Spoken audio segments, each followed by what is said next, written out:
This is for. This is for informational only. It's not a question and answer. We're gonna go down through everything. The vote will be on April 29th, and we're giving you all the handouts that you need and goes over everything there is. Also, it's gonna be available online for you, so you can grab it anytime you want. So today we're gonna start out with Mike Gertler on Maine Housing Opportunity Programs and proposed building ordinance changes. Thanks, Bud. So Mike Gertler, I'm the code enforcement officer for the town. There's a handout, looks like this. That's the slides that we'll be going through. If you have questions, we'll do questions at the end, but if there's something that you need information right away, just raise your hand and we'll answer them as we go forward. Where was that? I have it pulled up.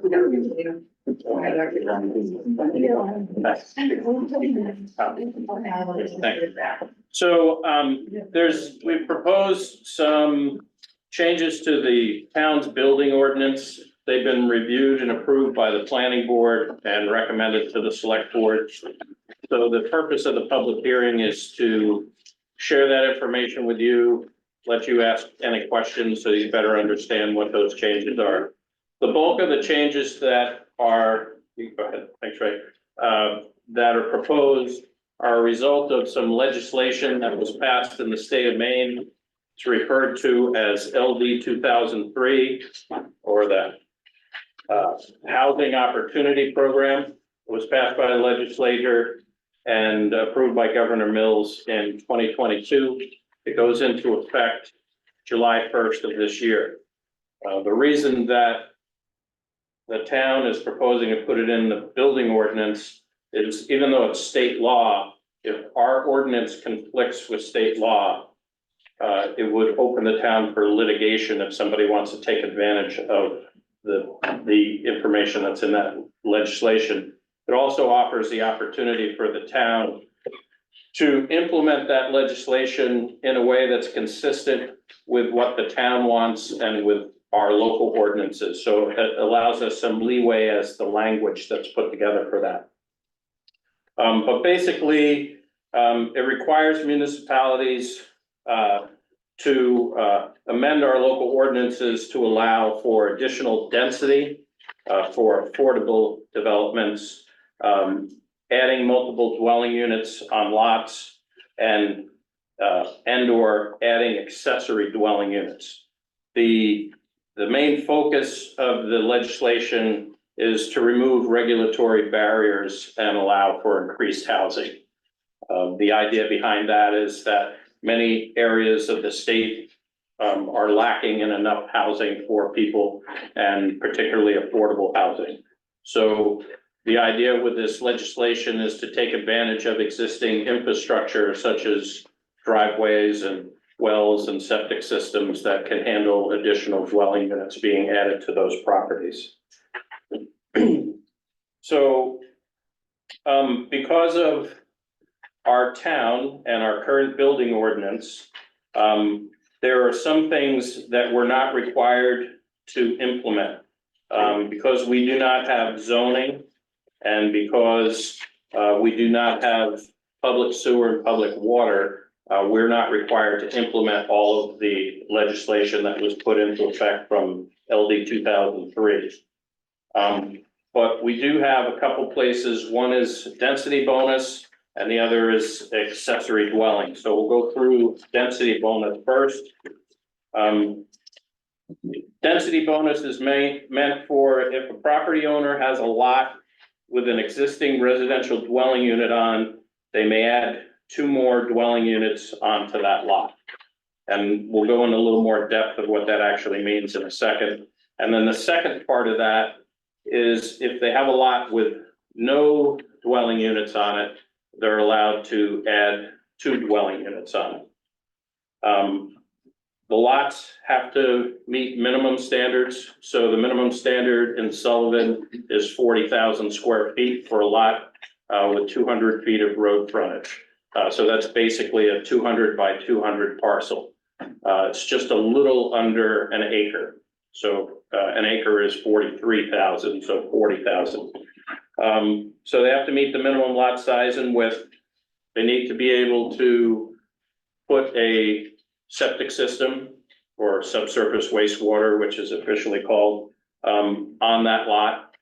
The state mandates that you have at least a half acre in order to put a septic on, so should be no problem, providing the soils are adequate for a septic system to go on a 1 acre lot. They still have to meet shoreland zoning, so shoreland zoning is anything that's within 250 feet of a resource, a water body, a wetland, a river, that type of thing. And they would still have to meet subdivision laws. So anytime you create more than 2 lots or more than 2 dwelling units, you have to go through subdivision review. Those are state laws, and that would go through our planning board. And they need to meet dimensional requirements such as setbacks and height requirements. Those are all existing in the current building ordinance. The second part of it is accessory dwelling units. And so I want to clarify, when we talk about a residential dwelling unit, most people think, oh, that's a house. But a dwelling unit doesn't have to be a house, right? So a dwelling unit has to have permanent provisions for living, sleeping, cooking, and sanitation. So that could be an apartment. So it might be somebody that wants to put, the classic mother-in-law apartment on their house. It may be somebody who wants to put an apartment above a garage. It could be that somebody wanted to put a cabin on their property. So dwelling units come in many different forms. So the first part is the density. The second part is accessory dwelling unit. And that part of the law says that a property owner can add an accessory dwelling to any lot that has an existing dwelling unit on it. And accessory dwelling units do not have to meet dimensional requirements, so they don't need 40,000 square feet. So if you have a 1 acre lot and there's a house on it and you want to put an accessory dwelling unit on it, you can do that, providing that you have adequate soils for septic. The definition that we decided on or that the planning board decided on was that an accessory dwelling unit had to be subordinate in size and volume. In other words, it has to be smaller than the existing dwelling unit on the lot. So that it's really an accessory, if you will. Also, in the definition that's been proposed, would not be allowed to be used as a short-term rental. So in other words, it couldn't be used for an Airbnb. The reason behind that is all of this legislation is designed to create more housing. And while it may be attractive for somebody to be able to do a rental unit, short-term rental, the idea is to create year-round housing. So short-term rental is anything that's being rented for periods of less than 30 days. So that's kind of the typical weekly Airbnb type thing. So if somebody wanted to rent it for more than 30 days, that's fine. But the accessory dwelling unit would have to be used in that regard. One of the other differences between accessory dwelling unit and the density bonus is it can be on a non-conforming lot. So it doesn't have to meet that minimum lot size of 40,000 square feet. So basically what's changing, we go to the next slide, is we're adding some language to section 6 of the building ordinance. And we can go through each one of these.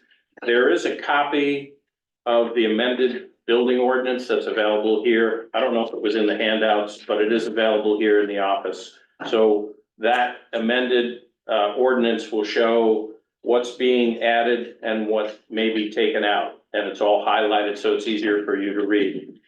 So minimum lot size, it's just clarifying that because it's not currently in the ordinance, the minimum lot size is 40,000 square feet and each dwelling unit requires at least 40,000 square feet. So if you wanted to have 2 houses on a lot, unless one of them's an accessory dwelling, it would have to have 80,000 square feet or more. So basically 2 acres, and so on and so forth for each dwelling unit. It defines frontage. The current ordinance refers to frontage, but there's no definition for it in there. So we're gonna add that in. It also clarifies setbacks. The current ordinance has some language that refers to setbacks and also a previous version of the ordinance, which was passed years ago. So rather than have 2 sets of standards, there's just 1 set and it's clear. It's 25 feet from the front property line and 12 feet from the side and rear. It clarifies height. The maximum height is 35 feet. It clarifies what a non-conforming lot is.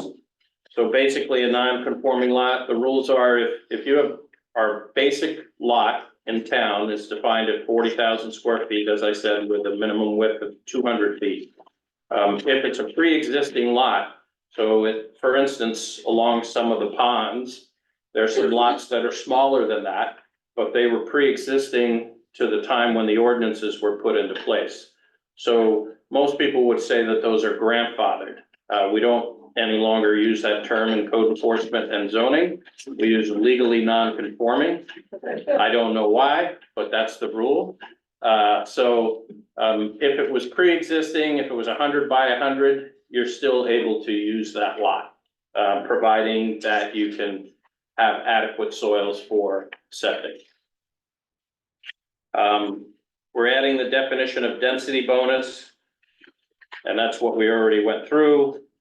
We're also adding the definition of accessory dwelling unit, and these are all in section 6 of the ordinance.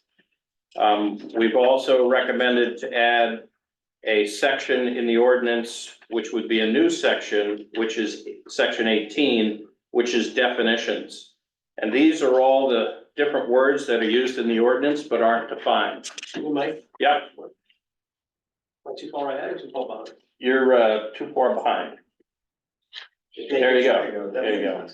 Right. So we're adding definitions. All the definitions we're adding aren't anything that we created. We took definitions from the town's existing shoreland ordinance.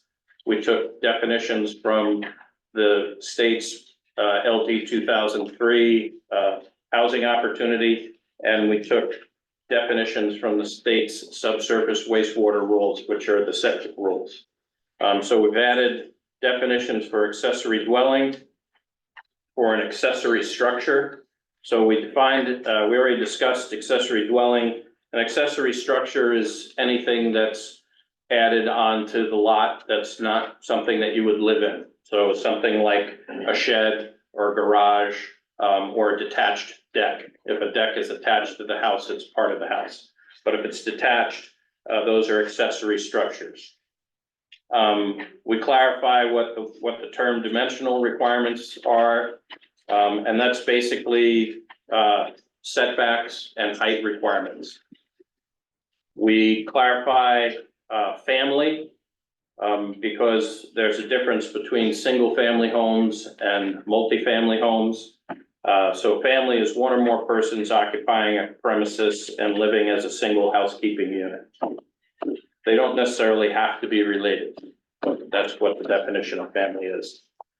We clarify what height is so that everybody understands that it doesn't include the chimney or an antenna, and where is it measured from. So if you have a house that's on a hill, you measure from the downhill side of the house as opposed to the uphill side of the house.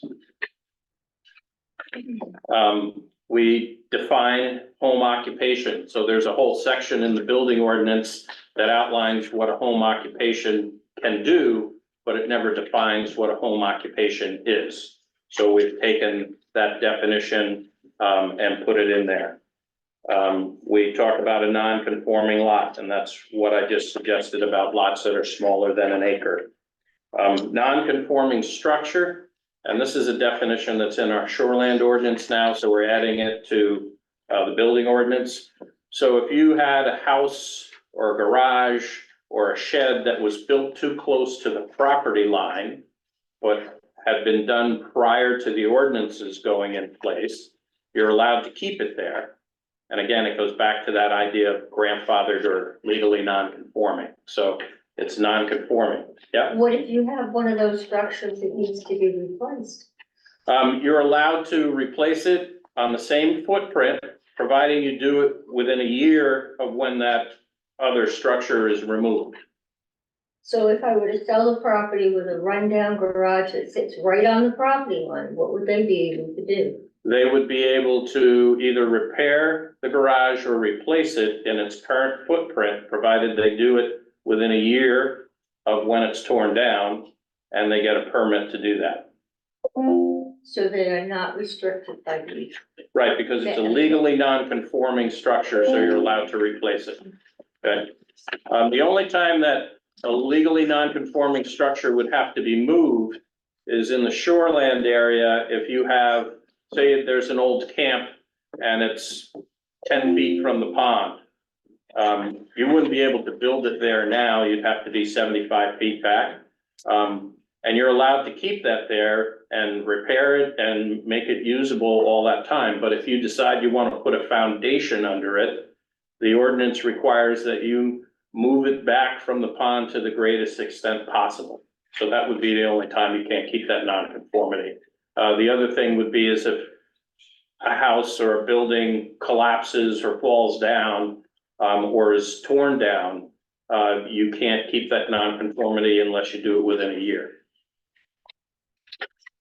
We further define recreational vehicle. Again, this is in the shoreland ordinance, but we want to put it in the building ordinance. And the biggest thing there is there's a trend across the state because it's so hard for people to find affordable housing in some places. We got people living in RVs, and they're not really designed to be a permanent living situation. They're by definition meant to be a temporary living situation. So particularly in the wintertime, while I understand that people need a place to live, the RV is not the place to do it. So it clarifies exactly that it's not a residential dwelling unit and it's meant to be used on a temporary basis. Another definition is residential dwelling unit. And basically what we've already talked about. It clarifies in the building ordinance what shoreland zone is. The building ordinance refers to shoreland zone, but doesn't have a definition of what that is. We've put in a definition of short-term rental. Short-term rental, and this is from the state subsurface wastewater rules, is a residential dwelling unit that is rented for a period of less than 30 consecutive days. And so that's what most people would think of as an Airbnb. We clarify the definition of structure. That's anything built for the support, shelter, enclosure of persons, animals, goods, or property of any kind with a fixed location on the ground, exclusive of fences and poles. Structures temporary or permanently located, such as decks, patios, and satellite dishes. So those are the changes as a result of the Housing Opportunity Program. We've also proposed they're not in your handout, but we did some, it's an old handout. So we proposed the current one up online. this will be online, but it's also available, hard copy is available here in the office. These 5 are edits to the current building ordinance to provide clarity and also ease of use. So the first one is the building ordinance says that it's for residential. The building ordinance also applies to commercial structures. And so we want to make sure that it's clear by removing residential from the beginning of the ordinance. So that we have a site plan ordinance, which goes through the planning board if somebody wants to start a commercial property, something new. But if somebody has a current commercial property and they want to add a garage or a storage building. They still need to follow the building ordinance, so we're removing that word residential. We're proposing to remove the appendices of the ordinance, which are basically the building application, permit application, the home occupation application, and the demolition application, so that we can change those forms when we need with approval from the select board, as opposed to being in the ordinance that can only be changed by a vote of the town meeting. So one of the main reasons is we don't need three different forms. We can use one form and have a checkbox for this is for demolition, this is for home occupation, this is for building, rather than have three separate forms. And so we also don't need a form that's 4 pages long. So we're trying to make it easier for people to apply for a building permit and use one standard form, and it'll be approved. It'll be proposed to the select board and they'll hopefully approve it. We've added into that so that the select board approves applications and then the select board approves fees. Currently, the fee structure is based on an estimate cost of a project.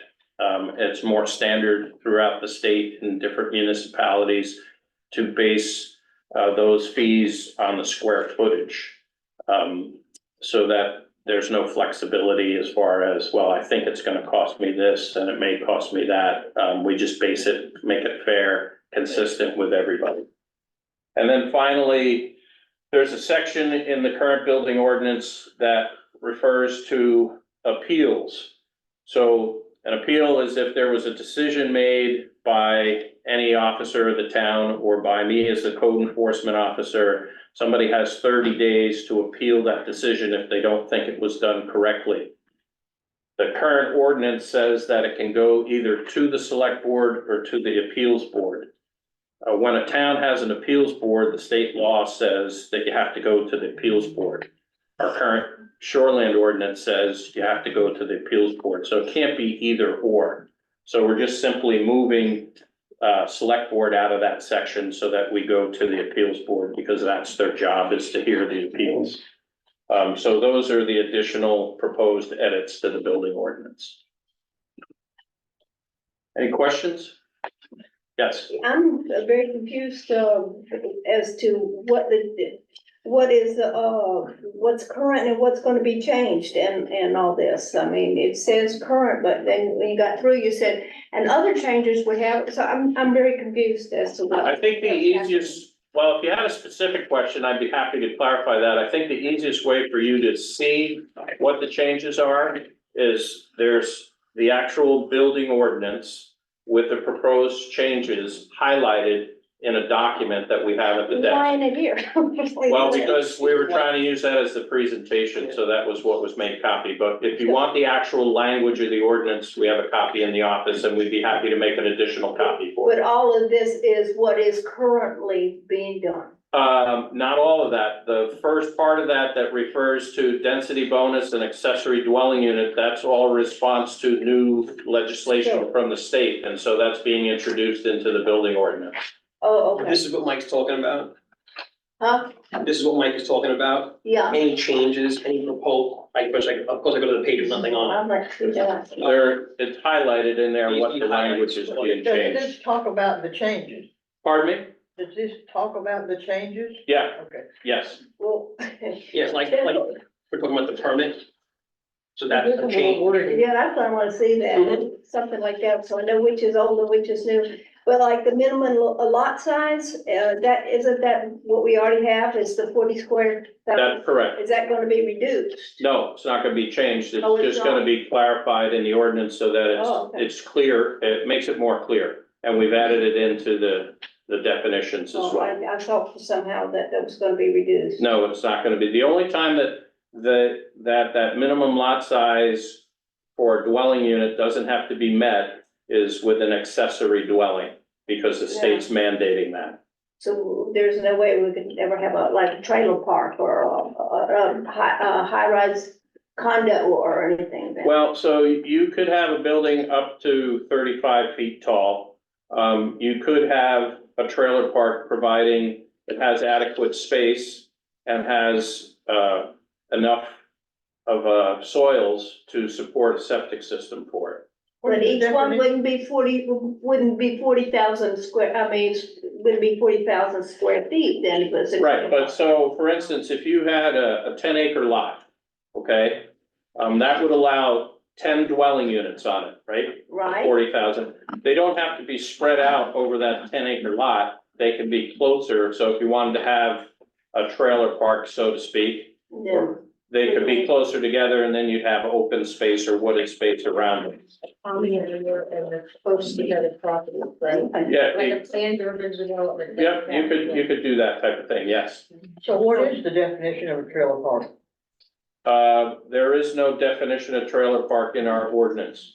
We don't, quite honestly, we don't use, the word trailer anymore because it's mobile home. it's either mobile home or manufactured housing.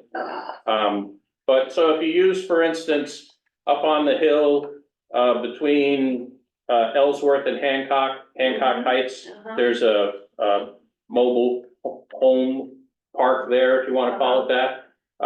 Those are obviously more dense, they're closer together. That would not be allowed unless that's a really huge piece of property that's being unused in sections of it. That would not be allowed in Sullivan. It's very nice trailer park. Yeah. I'm not disagreeing with you. Yeah. Okay, so it sounds like there's a red line of the proposed changes somewhere. Right, Can that be made available online? yeah, it will be posted online. I don't know that it is yet. No, It will be. the one with all the yellow marks in it, I'll make sure So it's the on. yellow means that it's new, not, So the ordinance, anything that's highlighted, there's, two different types of changes. If it's highlighted to indicate that it is a change, if it's struck through, that means it'll be removed. If it's language that's underlined, it means that it's new. And that's so listed. yellow means it's new? Yellow means it's a change. Okay. If it's struck through, it's being removed. If it's underlined, it's new. So it'll be both yellow and underlined if it's new. Right, have that here. No, Okay. that's the thing, I'll make that So- available. Thank you, I think that would be helpful for people to see. So there was a couple questions I have, and I'm just gonna hit them as I see them, so. Yeah. Number 3, add select board approves application. What does the planning board do? If the select board approves the application now, do we not need a planning board? No, they're gonna approve the application form.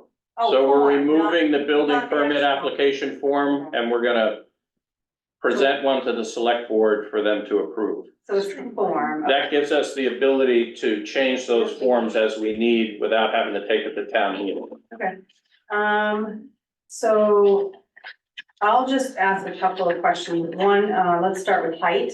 Yep, Okay, so let's say you have a piece of property similar to mine, your height, the road where at the road where my house is, at road level, but my property drops off, towards the water, right? So if I was to take the median elevation of my property and then use that for my 35 feet of maximum elevation, it's kind of, I don't know why you're using median versus where the actual house sits. So let's say I'm gonna put in an accessory dwelling unit. And I had room which I wouldn't, but where would that sit? That seems more appropriate to me to measure the height from, not necessarily that my property drops off 20 feet, in elevation. So now I'm really restricted, on that 35 feet.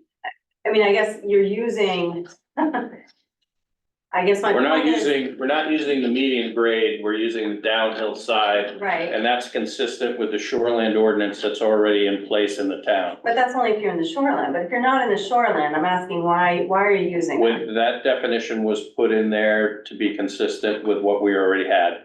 But how does that, so let's say you're not in the shoreline and you want to put in a maximum height building. Mhm. I can't have a walkout basement, I can't bring my property up to grade with where the road is. You're saying I have to, my property starts at basically the median downhill slope, so that's where my property elevation is now 35. So now I have to have, like, it just seems So very if strange. to you, set it that way. so if you wanna use the example of, if your road is here and your lot slopes down, Yeah, and you want to put in a house that has a daylight basement or a walkout or basement. just a house at road grade, and I want my 35 feet from there, you're saying I can't do that? If the foundation is below the grade, you're gonna measure from the top of the foundation, right? If you put in a daylight basement, as you suggest, you're gonna measure from the bottom of that floor. You're still 35 feet, allows you to have 2 stories, Yeah, 2.5 stories. right? But, what, I guess it just doesn't, I'm tying up people's time, which I don't wanna do. But it doesn't make sense to me to use some downhill elevation to start my measure of 35 feet. If my house isn't gonna sit there and it's gonna sit up at the road. Do you see what I'm saying? Like, I why? hear what you're saying. We just, again, the definition was used because that's what's in the shoreland ordinance that we currently have. Yeah. Well, maybe if you're not in the shoreline, you don't have to use that definition. I guess the next question I have is currently now, if you have a lot, say it's 5 acres, and you wanna put 2 houses on it, do you have to go to planning board now to subdivide that lot and put 2 houses on it? So you don't have to subdivide the lot to put 2 houses on it. Okay. If you wanted to subdivide the lot, you do not have to go to planning board. Subdivision rules only kick in when you're doing 3 or more within a 5-year period. Okay, cause now if I wanna put more than 2 dwelling units, I have to go to planning board. If you're putting 3 or more dwelling units within a 5-year period, state law says that goes to subdivision. So if you have an existing house, Okay, right, and it's been there, Yep. and you're adding 2 more to that lot, that's not a subdivision. It doesn't have to go to subdivision because it hasn't happened within a 5-year period. okay, but when you went through the presentation, Mike, you said more than 2 dwelling units, planning board review and approval. That's if subdivision rules apply, yes. Okay, if subdivision rules apply. So not, these changes don't necessarily make it so that I have to go to planning board if I wanna put in 2. That's correct. Okay. Was just trying to clarify that if you decided to put 3 houses on the same lot all at the same time, Yep, you'd have to go to planning board because that's a subdivision. okay. Now my next question. I made a note I haven't seen this before, so Yep. I made a note when you were walking through accessory dwelling units per 30 MRS, blah, blah, blah. And you talked about 1 accessory dwelling unit, to a conforming lot. So this is my question. The accessory dwelling unit cannot be an Airbnb. Correct. What are these new regulations that the state pushed on everybody? So Not just- the restriction for use as not being an Airbnb Mhm. is up to the local municipality. The planning board, So this is local, not state. only the prohibition on short-term rentals is local. If the state legislation created accessory dwelling units and it allows the local municipality to put restrictions on how that unit is used, and that's what the planning board decided to do. Okay, I think that wasn't clear. No, I'm not trying to be, negative, but I don't think that was quite clear when I heard the presentation. It sounded to me that was something the state had decided that no accessory dwelling unit could be a short-term rental. Right, that is not a state mandate. It is a local planning board decision. That's correct. Okay, so now, if this passes, now, if I have a cabin, let's just say I have a cabin accessory dwelling unit on my property, I do not, but let's just say I did. And I haven't rented it out yet, let's say I'm just getting it there. If this passes, I cannot Airbnb it, but today I can. It doesn't affect existing structures, it's only new structures that are created under the ordinance for Right. accessory dwelling. Okay, Non-conforming. That's So- correct. yeah, I mean, I guess the whole point is it's kind of complex, right? There's some complexity. to All this. the ordinances are complex. That's right. So So this trying to figure just, it, you know, any new language would only apply to new projects or new structures. If you've got something existing on your lot now, it doesn't affect that. And when is this proposed to go in effect if it does pass? If it passes, it'll go into effect, within 30 days. So when was the vote again? Because it's not at the annual town meeting. When is the vote? The vote is, what did you say, the 29th? April 29th. So we can vote whether or not if I wanna have an Airbnb and it's not built yet, we can vote so I can. Nope. You can make amendments to down the to- motions. Yeah, you can make amendments to the motion, but you have to have enough people there to support that amendment. So you don't want new Airbnbs in town. Not me personally, it's I believe that if I could properly articulate the discussion that occurred at the planning board meeting was this language with the density bonus and the accessory dwelling that's coming out of state legislation is designed to create more housing opportunity. So if you wanted to add a structure onto your lot and make an Airbnb, that's fine, regardless of how this turns out. But if you're trying to use an advantage, use the definition of accessory structure. So for instance, if you had a 1 acre lot, you can't currently add another dwelling unit on there, right? We all understand that. Right. You could, if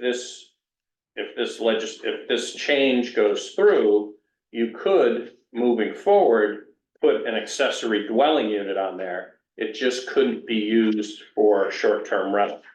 And the idea, again, is to create housing.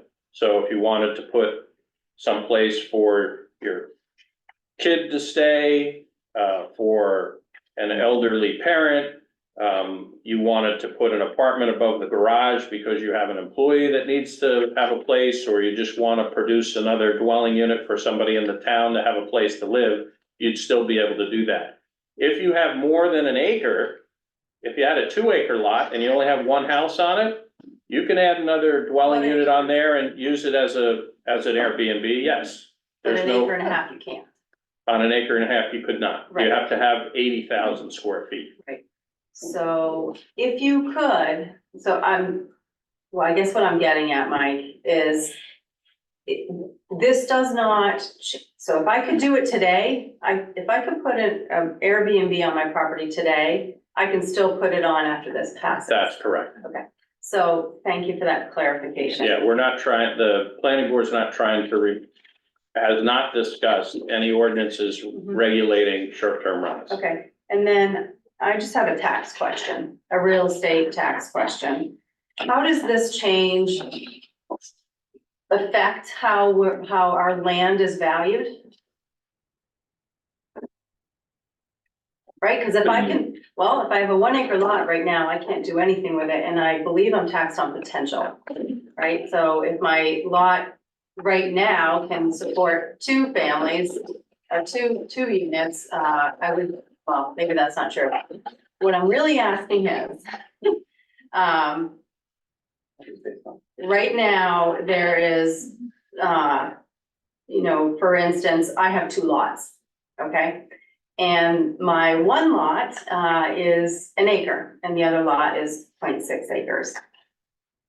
So, but it is a lot in and of itself and it's its own separate lot. It's actually been combined. But because that lot is on the water, my whole house is assessed as waterfront, right? But I can't really do anything with that 0.6 acres is what you're really telling me. I'm asking does this open up the potential, right, to put additional housing units in, and will that be assessed at a higher value than it is today? Because my property could support more. I'm not saying mine can, but Right. I'm just asking in general if that has been thought about. That has not been thought of that I know of. I think. I the only don't way know that I don't believe that your valuation is based on the potential of, so if somebody has a 20 acre lot, that land's not valued that it could be broken into 20 parcels.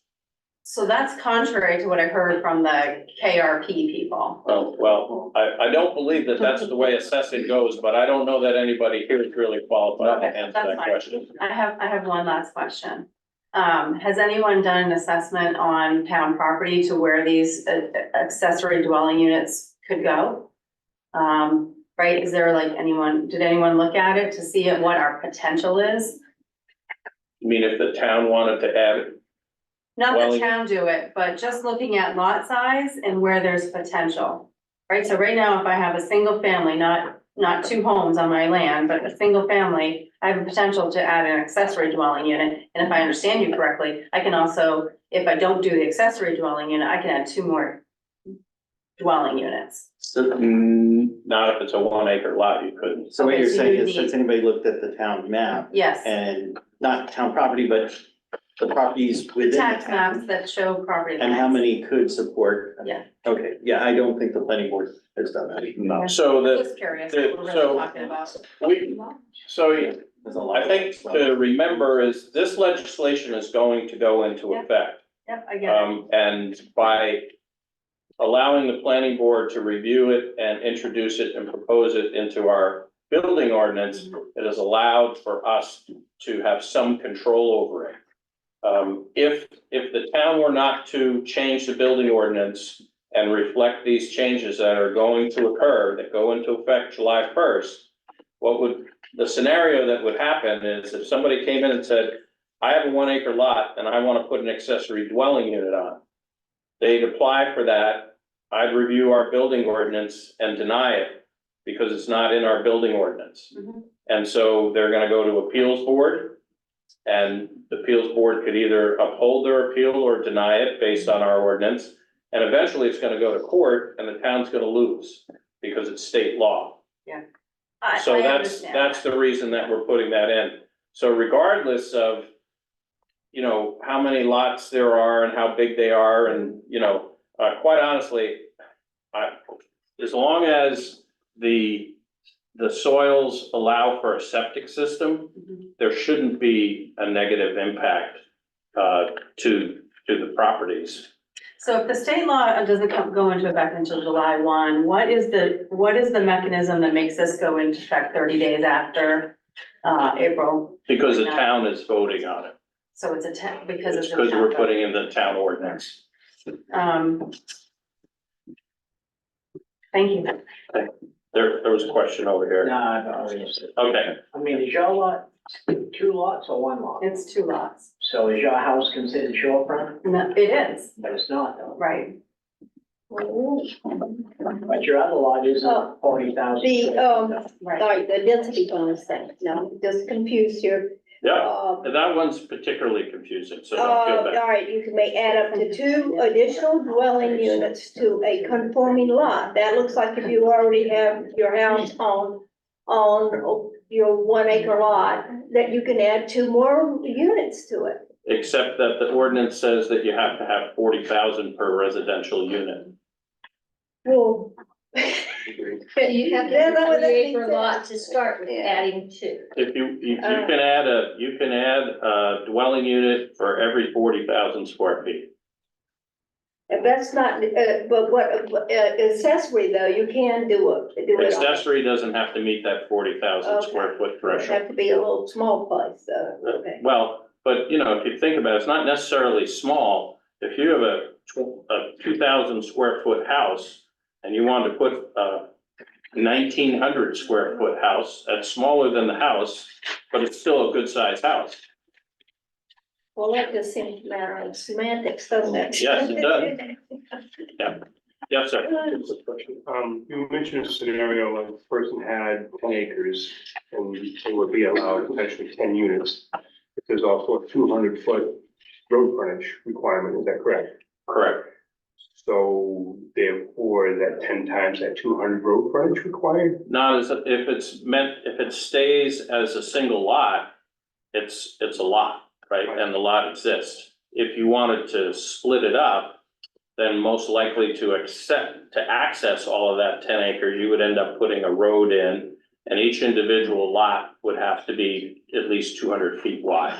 So like an access road down. Right, most likely, if you have 10 acres, you're not gonna get 10 lots in there, because you're gonna have some area that's gonna be used as common space or for the road, but, No.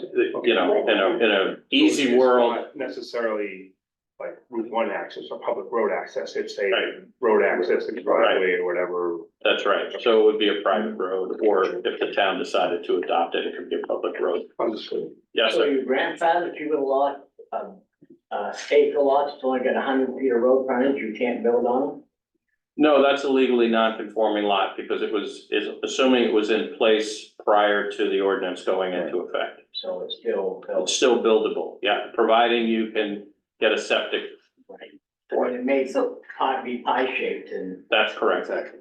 So where did the 200 feet come from? That's not now, we don't have that now? We do have that now. Oh, okay. But it's possible that, I mean, I don't know exactly when the first building ordinance was put into effect, but it's quite possible that there are lots that exist. So particularly along the ponds, there's some really small lots, but they were in place, you know, might have been from the 30s, 40s, 50s, 60s. There were no ordinance, the shoreline. 1983. 1983, okay, so the shoreland ordinance came into effect after that, so, those lots are pre-existing, My lot's 101 feet across the road. okay? I mean, it's half an acre, but it's 101 feet. I Okay, mean, I think there are a lot of those. that's fine, and so is there, and they can stay that way. And they can be used, they just can't be, you just can't put multiple units on it. I have a question. There's a property near me that the main structure was knocked down because it was falling down. The town paid to have it knocked down. And there is an existing foundation there. Can they do anything with that existing foundation, that slab? Or is that just going to sit empty? It depends on where that slab is located, in regard to any kind of setback or restrictions.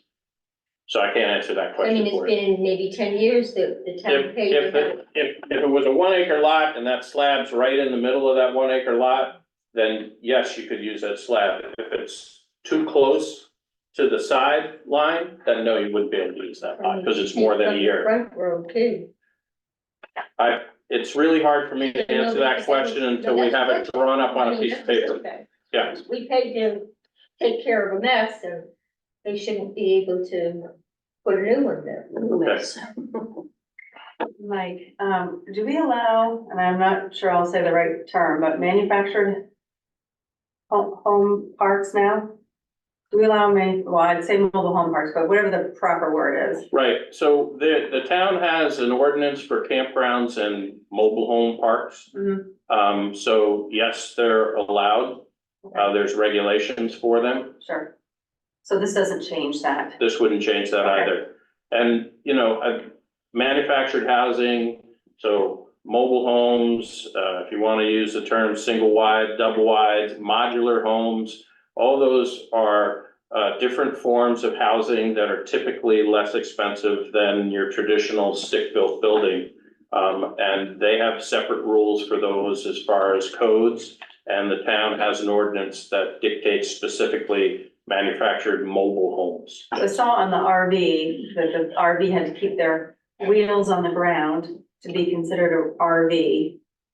Right, so an RV has to be registered as a vehicle and have the wheels on the ground for it to be an RV, yes. So if you have, I'm just thinking of the tiny home movement, right? The tiny home wouldn't be considered an RV, it would be considered a manufactured home for a mobile park? There's two different types of tiny homes in the state. And there's two different regulations that dictate to that. So to be like a on-site built tiny home, it has to be less than 450 square feet. 450 square feet. Okay, there's also another type of tiny home which is built off-site that comes on a trailer, and that goes through the Secretary of State and basically gets a VIN number like a vehicle would. Okay. So there's two it's different got a types of license plate on it. it can't be part of a mobile home park or manufactured home park? Not necessarily, it depends on if it meets all the regulations of the ordinance. It would have to have plumbing, toilet facilities. Yeah. Yeah, every dwelling unit that's gonna be used on a permanent basis has to have, permanent provisions for living, sleeping, cooking, and sanitation. So sanitation is bathrooms, showers. So, oh, Go ahead. So you're saying a modular home is taxed different than a? No, not taxed differently. It has different regulations as far as the construction standards. the definition of home occupation, could I get some background of where this one came from? It comes from the language of the ordinance. We're just putting it in the definitions. Which ordinance, state ordinance? The home occupation is currently allowed in the current building ordinance. And is it defined this way, Yes, including accessory structures? I'd have to look at the exact language of it, but we didn't create anything new in any of the definitions. A lot of this stuff is like, planning board type questions. Yeah. We do. Whether it's planning board or whoever, I guess I just would like some clarity, Ray, on, and maybe this is the right question, maybe you could follow with the planning board. Because I'm wondering why, now we're adding accessory structures, not accessory dwelling unit. Sorry, first time seeing it. I was thinking it said accessory dwelling unit, and now we're gonna count that in the volume or square footage and only allow 50% for home occupation. So forget it, it said structure, not dwelling unit. Okay, So we're gonna move on. We have more to get to here. We're gonna move on to the solid waste proposed ordinance change. can I just, one thing, but, so this copy of the ordinance with the yellow highlighted is available here, will be put on the website, and if anybody has any questions, my cell phone number and email address is on the town website, and I'm more than happy to discuss those things with you and entertain any question you have. Thank you, Mike. Is there gonna be a legend for the general public to understand? I mean, I get it, but some people looking at that would not understand what's being deleted, what's being added and stuff. Yeah, so, sorry, but, so it says right here, the highlighted areas are changes, and it says strike through, text removed, underline, text added. So there's your legend. I didn't realize it was a legend. Yeah. Okay, right. We only did that presentation to try and make things simpler, which that obviously didn't work. Solid waste ordinance proposals. This revolves around the questions and, folks showing, requesting curbside pickup.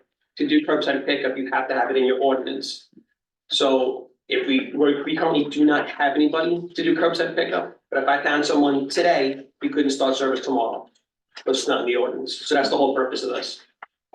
So basically, here we go. So town residents have expressed in town meeting that they put money in the budget last year for curbside pickup. Collection of residential waste only.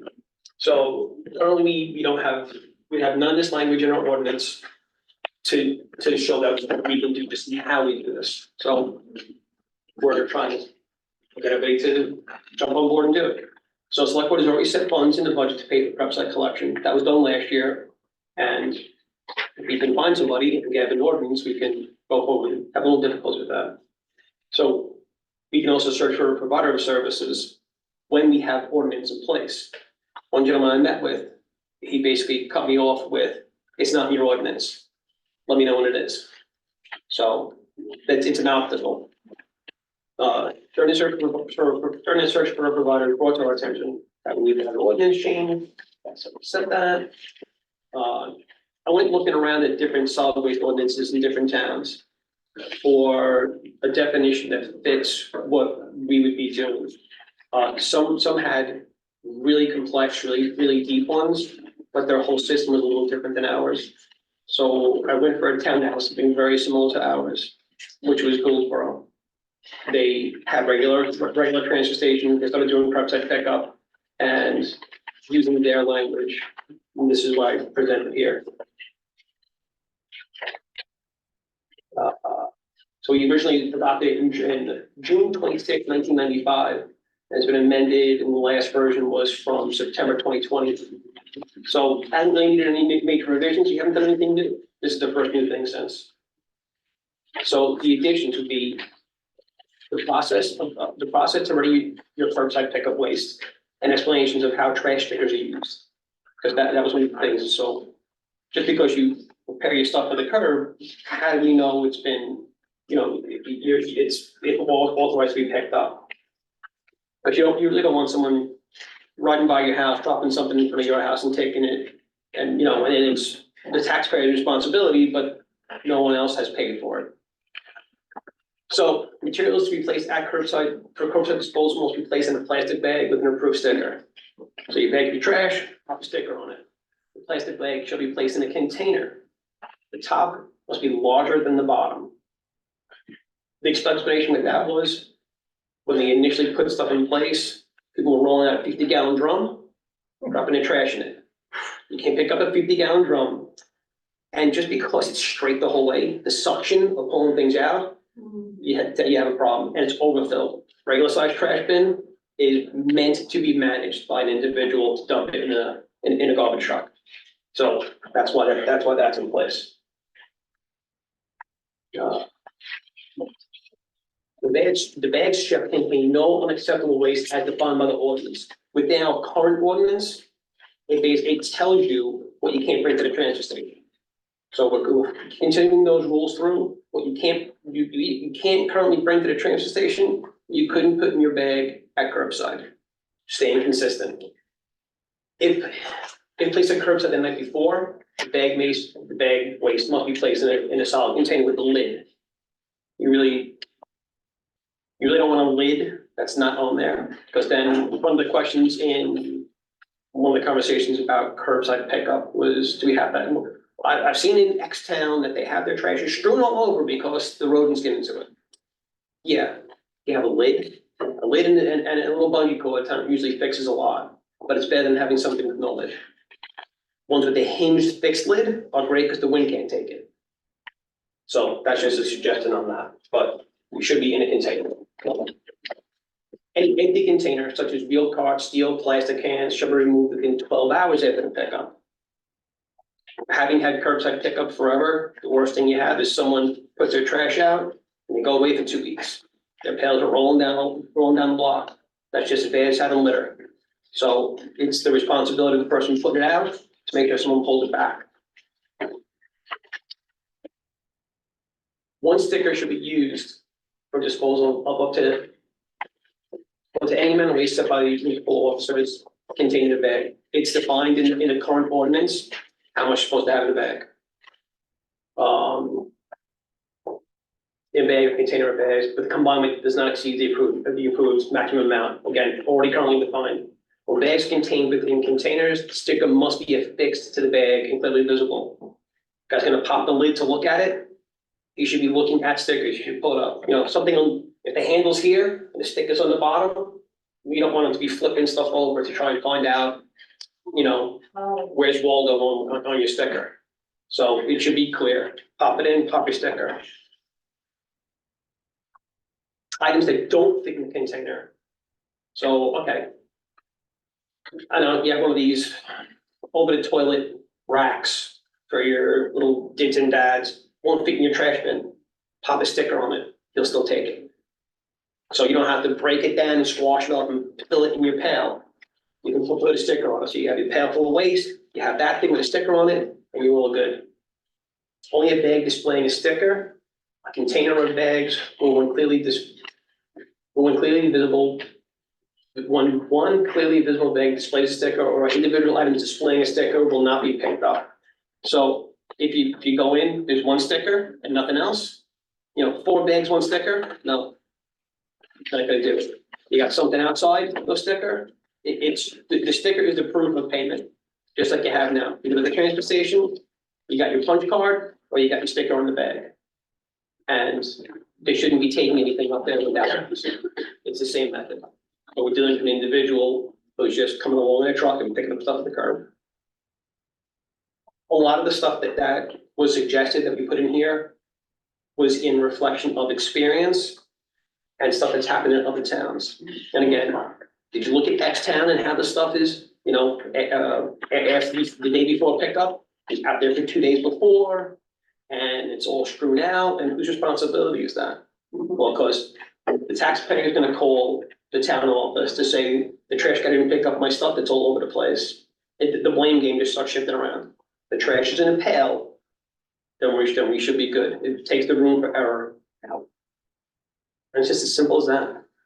Is this service going to be able to, reach some of the private This would be roads? on town road only. It would not go, if you're 2 miles off the town road, it will not go up the road. So they're not gonna bring it to the main road in quantity, it's gonna be just the main road? Just It the would be town? anybody, all folks that have, that if there's a town road, they will go up town road. They will not go up private road. Okay, So that was another one of the questions someone had come up with. Well, I live 2 miles off the main road. What do I do? Well, you have to bring your stuff out to the access point. You know, the carrier's not gonna take the responsibility of going down someone's road. Because if they don't know, it's, they're not gonna, there's just something they're not gonna do. I've so been they, told, I've been told somebody that is on a happening. private road could use the service, but they'd have to bring it to the main road? It has to be brought to the main road. Like in Hancock. Okay. Yeah, to the main road. They will not go down private roads. I've been told without a doubt, they will not go down private road. We're looking at like these big municipal trash trucks. There's a couple different services. Whoever answers the phone call, a lot of the guys aren't interested. Because a lot of your roads don't even have those. Exactly. So again, you're excluding even more people. Well, that's on, if they're looking to pick up the service and get our taxpayer dollars to do this, we'll give them a situation, can you do the job or not? I've seen personally where those trucks destroy a lot of roads. So that's another cost that the town will incur and. Well, and that's the expectations we have to put upon them. That here's our stuff, these things have to be in good condition, so just like when people plow, you can't knock over a mailbox and it's on the mailbox owner. You know, it's a responsibility, yes. I think what I was hearing is like, we post our roads. And so what do we do when the roads are posted and what's the way that That's a we good trucks? Because it's a multi-factor, everything. So a lot of the folks that live off the road say, well, why would we, why would we fund this when I don't take advantage of it? I still have to drive 2 miles from my house to put my trash, I'll just keep driving to the transfer station. Yeah. Even when the roads are But posted, enough it's people have shown exceptions. interest There are that exceptions. it's worth having the language in, because if something ever changes, we have language. And this is all about putting language in for a meeting. Well, out of curiosity, have you looked at how many residences that would be eligible versus not eligible? For the road Eligible conditions versus being off the versus road. access. Hmm? Eligible because of their access. So let's say, I don't know what the population is, 1,000 town. Out of that, how many would have access to this and how many would be right off the bat? And then when you have posted roads, based on, most likely that truck's gonna be overweight. So it's gonna exclude those people. Have we looked at that, at what the numbers would be? This was just to initialize language. That's all this is about. Because then when we get to the point of actually getting a provider, then we can look at how we refine that. But a lot of folks won't even give us the time of day without having any language in ordinance. Right. And even on. I find that at least a third of the towns don't even be successful, so, and they're still paying for it. And there are a lot of folks that choose to have dumpsters. Other towns that have dumpsters in coordination with curbside pickup, they have that the dumpster waste gets pulled in with the allotted waste for the town. And we're not in that situation. And people with dumpsters do live on those roads that are posted, and that's an exception to the rule. They're still allowed to go pick Yeah, up those dumpsters. that's what I was gonna say, they're no heavier. Our trucks would be heavier than the dumpster trucks are. Right. Right, that also, again, road damage, because of the weight of the truck, it tears them up, I've seen that. At this juncture, we really haven't gotten no solid interest from a service provider. Based on what our needs are and based on what the public wants. But at the very least, like I said, if something changes and someone can say, I can do it all, I got a small truck and here I go, and we're like, yeah, we need to have the language. It's just about having the language. Not gonna do anything, nothing says we're doing anything. You know, it's just, this is a steadfast maybe to ease a process if you get a provider. But we have lots of, on what that service looks like. I just wondering, wait, I'm sorry, go No, ahead. go ahead, I'll wait till you're done. Go ahead. Is the intention, if we do this, not to keep the transfer station open, or do we still keep the transfer station open? We first have to see if we can even get a provider. Well, I know, but I'm asking if this passes, then we get something in place, is the intention to close the transfer station or keep it open? That would be something we'd have to bring to town. That's be brought to the town no matter Yeah. what. Because if we do have a service provider, then we could ask the town, well, what would you like to do with this piece of property? Well, I guess my question is, are they taking the trash that they pick up to the transfer station? No, they'd be taking it away. So they're It's, taking it it's away? it's not how you bring it to the transfer station service, it's a part out of Sullivan service. Okay. So And so it's, you're then what do you're people hiring a do for private. those 2 weeks I'm going away on vacation and I can't bring my trash can in for, 12 hours afterwards? I mean, are we still, I guess my point is, The best would if be, I vote like for everybody this- else, is to ask a neighbor to bring your pals. yeah, if I vote for this, I would say that I would want the transfer station to stay open at least one day a week, so there's an option for somebody who's not lives by themselves, doesn't want to ask somebody else to take care of their trash can or do whatever, or in the inconvenience of you just had a party, and you got tons of lobster waste, and maybe you don't wanna wait till curbside pickup day, maybe you wanna go on the weekend and get rid of the day you had, Again, at this point, Yeah. we don't have a provider, we have nothing, but we need to have language, just in case something formulates.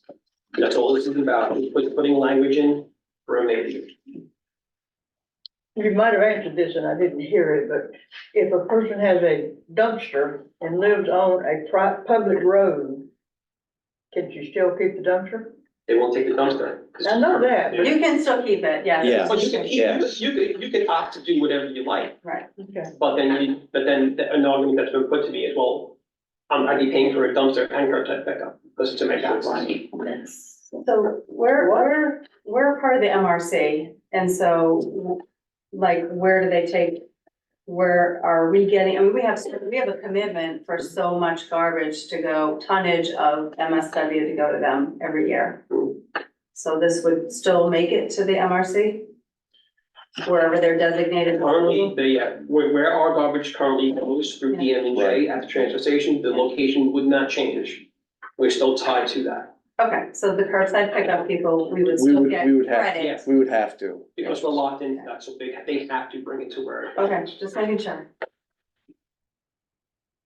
Two questions, what is the maximum weight? I think we're 40 pounds, if I'm correct, I can check you though. And is this going, how will this be paid for? Will our property tax go up? It's already been, we already put funding in for, Yeah, I saw that, but in the future. not knowing what the service costs, it's just a speculative amount of tax money set aside. And to come time, if it would exceed that greatly, then we'd have to bring it to vote as far as this is what it's gonna be, do we wanna go ahead? Are you able to let us know the amount you have set aside? I think we have $25,000 set aside at this point. We need 100,000. Yeah, well, since no one can give us an estimate of what it would cost, we can't even, I can't give it to you, full conversation. I understand. So Thank that's you. the problem. Yeah, if I understand it correctly, you still have to buy a sticker, just like you Yeah. buy a sticker today. And so the sticker cost is what? I don't know, $1.75? $1.75 or whatever, are you guys gonna change that as part of this? Are you gonna change the sticker price as part of this?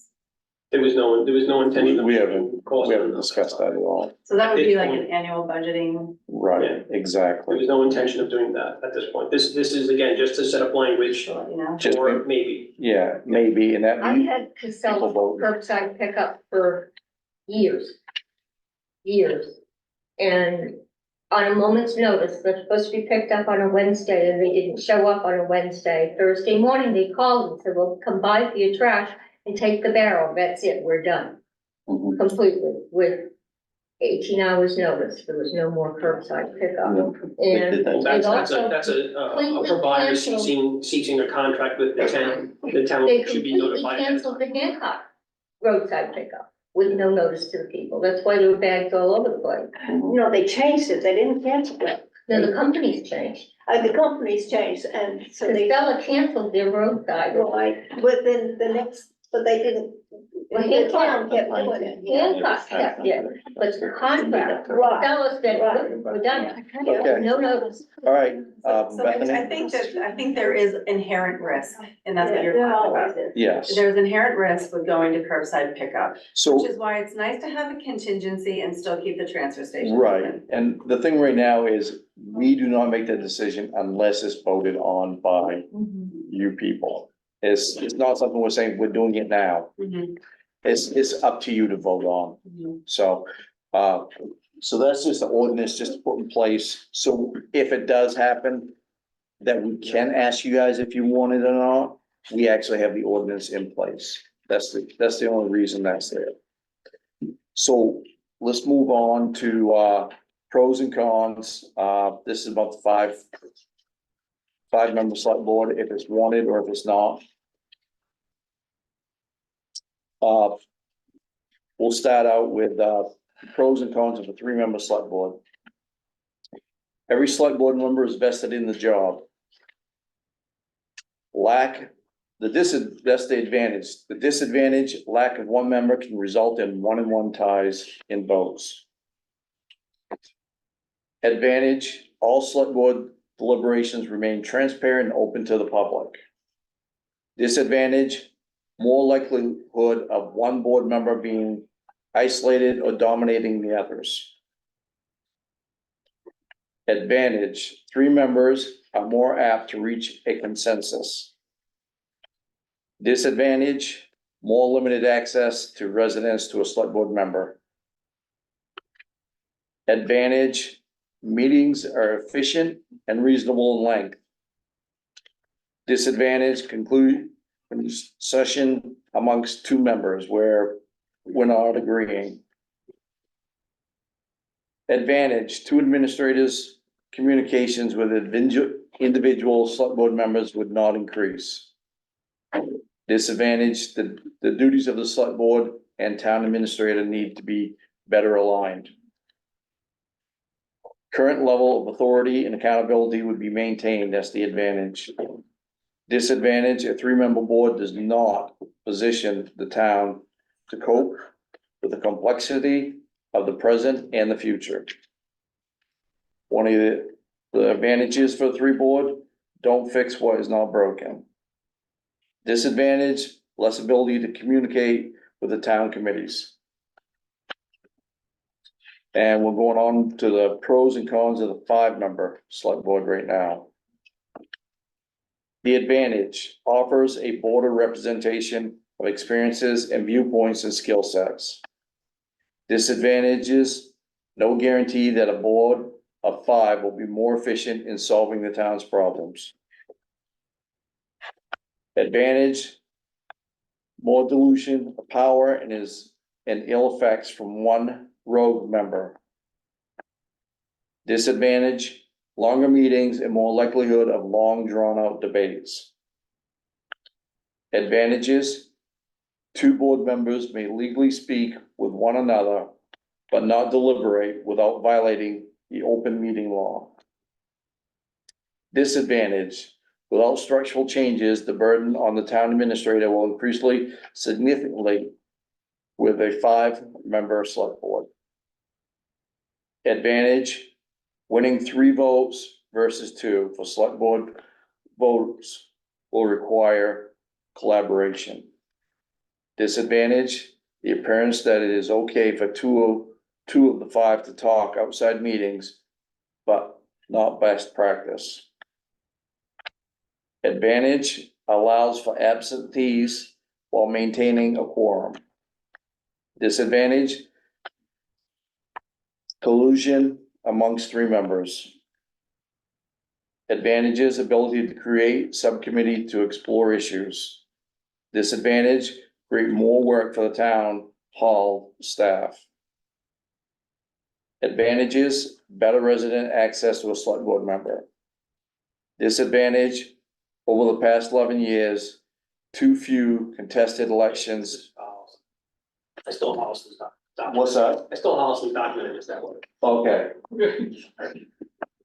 So, Sometimes a little bit of document theft is good. You find something that people have used before and you lift it. I missed the. yes, Holliston consider. so that's the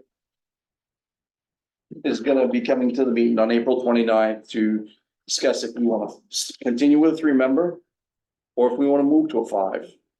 I can tell you right now, we're having a hard time finding 3 right now. Mhm. Yeah, wouldn't also a disadvantage be it's gonna cost more? Yes, Yeah, that's not down the no, that isn't, disadvantages. but that is a disadvantage, yes. Just one of the, under the 5-person select board, under number 3. I think that the way it's written here is correct, but I think it is the appearance, right? So 2 board members may legally speak with one another, but not deliberate, without violating the open meeting law. I think it is about appearance of people doing that.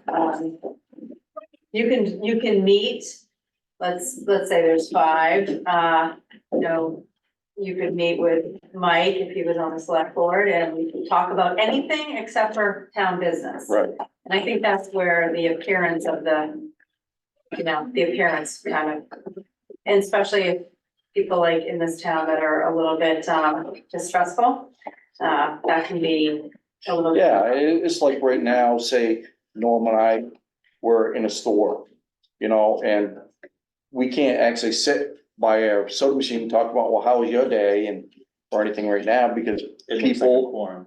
Right. it's a quorum and people might think that you're talking about town business. Well, it was hard for me when Roger and I were on the select board, we couldn't 15. pass each other by the mailbox and say hello, Yeah. so I think it's just sort of what maybe you sign up for. Right, so this is, I'm not saying I wanna go one way or the other way.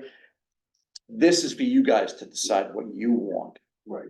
I know right now we're having a hard time getting people to take papers. And the push for 5 started before we had a town manager too. Oh, yeah, no, I remember, it was Mike Pinkham Senior when he was on the select board. And it was brought up to us again, so. I don't understand why the burden would increase significantly for the town manager, the town administrator.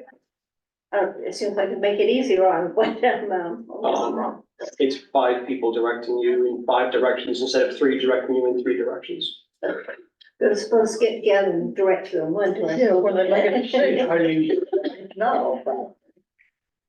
Excuse me? would that be a quorum of the select board, give direction, not individuals? Yeah, but still you end up having 5 people sitting at a Right. table, Right, working together on 5 different opinions that they then field out to staff. Yeah, there's also like different stuff that pops up in between meetings that need immediate addressing.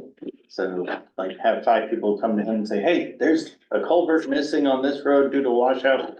You need to call so-and-so. And then Aaron comes in and says, hey, there's a washout on so-and-so road. You need to do this.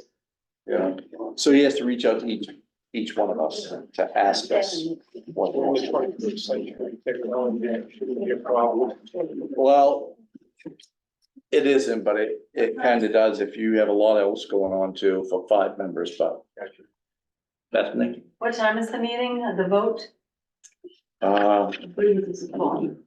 Excuse me, I believe it's 6. 6 o'clock. So Monday, the 29th at 6 o'clock, is that here or is that at the rec center? Rec Center. Oh, it's 6 months. Okay. April 29th. Yes. Why is all this not being put off to the regular town meeting? Well, because when we're doing stuff for the building piece, it's just taking advantage of an opportunity to do other things to lessen the amount of time you spend at town meeting. Sometimes the town meeting can go on and on and on. Mm-hmm. So since it's just an opportunity, that's all. do we have any information about, like, for instance, Hancock or Franklin, do they have 3 or 5 members and are they satisfied or? A lot of the bigger towns have 5. Hmm. A lot of the bigger towns have 5 and they've had 5 for a while. Now the small towns have 3. And Goldsboro has 5. What about Franklin? I'm not sure They what Franklin have has. 3. Three. Most towns have 3. I Have think you 5 is all the talked exception. to the towns who have these things to know how they feel about them? No. Some like it, some don't. Mhm. It varies. And this isn't the first time this has been brought up. This has been voted down a couple times in Sullivan. So it's just another thing. It's just cyclic. It came back up. And we'll see what people want. Why was it voted down? No, the town voted it down. The town has voted it down. I know, but why? Up to people's opinions and what they. Everybody's opinions. So it's up to what the town wants. It's not up to what we want, it's up to what you guys want. Yes, Due to problems in the past with a certain individual, will there be a police officer at this town meeting? more than likely there will be. Thank you. Last time that was the rec center's choice. It wasn't the town. The rec center didn't feel comfortable, so they had a constable there. That will be it. Thank you everybody for coming today. Appreciate your time. The document with all the yellow changes on it, we'll make up copies and have them available to town office tomorrow, and I'll post it online as well. This way it's easier. If you just want to thumb through online, it's just a PDF. So you didn't mean to keep that line? No, you keep Yeah, you can have it. Okay. That's fine. Oh. Shout it around. Thank you again. Thank you. All right, thank you all.